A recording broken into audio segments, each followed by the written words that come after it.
সবাই? আশা করি তোমরা সবাই ভালো আছো। তো এই যে প্যাকিং হচ্ছে, ছেলে কালকে আবার চলে যাবে।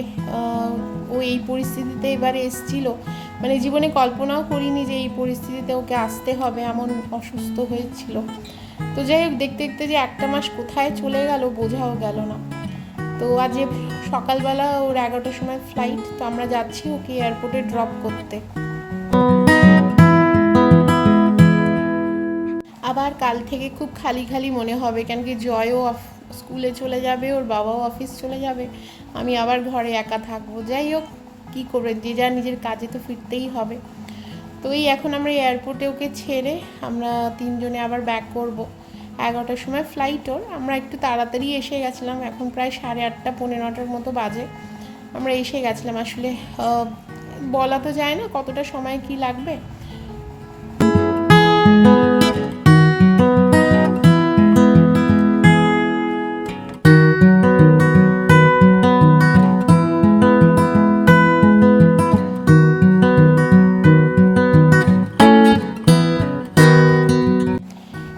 এমিরেটস প্লেনটা কি সুন্দর যাচ্ছে, মানে এখনও টেক অফ করেনি। তো যাই হোক বাবা, ভালো থাকিস, আবার তাড়াতাড়ি আশা করি দেখা হবে। তো জানি না আবার কবে যাব আমরা ইন্ডিয়া, এখন অবধি কোনো ঠিক হয়নি। তো যাই হোক, চলে গেল, এই দেখতে মানে মনটা খারাপ হয়ে যায়।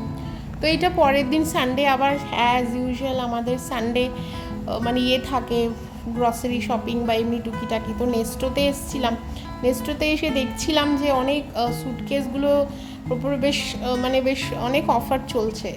হ্যাঁ, অবশ্য কিনছি না এখনই, জানি না যদি যাই, এখনও জানি না, অবশ্য গেলে তোমাদের সঙ্গে অবশ্যই শেয়ার করব। আসলে এই সামনে মাস মানে জুলাই মাস থেকে তো আবার সব স্কুলের ছুটি পড়ে যাবে, তো এই জন্যই এখন বোধহয় এগুলো সমস্ত বিক্রি হচ্ছে বা অফারে চলছে।